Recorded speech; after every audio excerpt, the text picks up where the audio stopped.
રાજ્યમાં 11 માર્ચથી Gujarat education board અને હાયર સેકન્ડરી બોર્ડની ધોરણ 10 અને ધોરણ 12ની પરીક્ષાઓ શરૂ થવા જઈ રહી છે।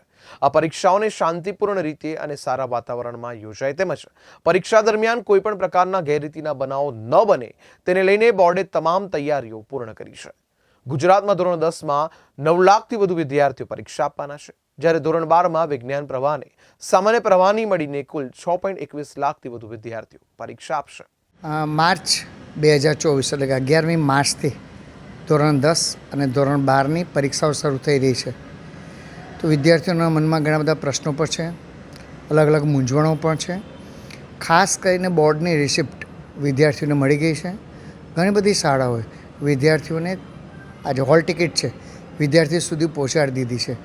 તો વિદ્યાર્થીઓને આપના માધ્યમથી ખાસ એક સૂચના, આ હોલ ટિકિટની અંદર આપનું નામ, અટક તેમજ જે આપણા વિષયો છે એ વિષયોનો કોડ, લેંગ્વેજ કોડ, આપે જે વિષય પસંદ કર્યા હોય, મેથ્સ હોય તો બેઝિક કે સ્ટાન્ડર્ડ, બાકીના જે વિષયો છે એમાં સંસ્કૃત, હિન્દી, કોમ્પ્યુટર, શારીરિક સ્વાસ્થ્ય, આવા જે વિષયો છે આપે જે વિષય લીધા છે એ વિષયને બરાબર ચકાસી લો। આપ જે સેન્ટર પર જવાના છો એ સેન્ટરની વિગત પૂરેપૂરી લઈ લો, એનો સમય, એની તારીખ બરાબર નોંધી લો। મહત્ત્વની બાબત કે હોલ ટિકિટ એક બહુ જ મહત્ત્વનું આપણા માટે એક સાધનિક પત્ર છે। હોલ ટિકિટને જ્યાં સુધી પરિણામ ના આવે ત્યાં સુધી આપણે હોલ ટિકિટને જાળવી રાખવાની છે, સાચવી રાખવાની છે।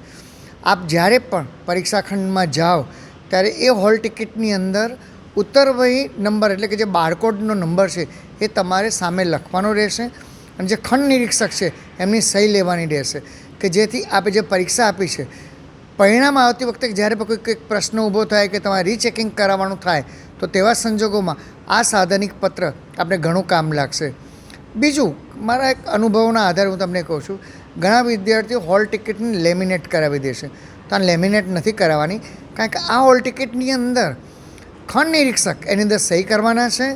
એ સહી, ખંડ નિરીક્ષકની સહી એ આપણા માટે એક બહુ જ મહત્ત્વનો આધાર છે। બીજી મહત્ત્વની બાબત, આપ જે પરીક્ષા ખંડની અંદર કે જે સેન્ટર પર જવાના છો એ સેન્ટરની અંદર સીસીટીવી હેઠળ આપ પરીક્ષા આપશો, તો આપ એવું કોઈ કામ નહીં કરતા કે સીસીટીવી હેઠળ આપ જ્યારે પરીક્ષા આપી રહ્યા હો ત્યારે કોઈ એવી ગંભીર ગુનો આપની સાથે થાય, આપ કોઈ એવું ઇતર સાહિત્ય પરીક્ષાલક્ષી આપની સાથે નહીં લઈ જતા જેથી કોઈ પ્રશ્ન ઊભો થાય।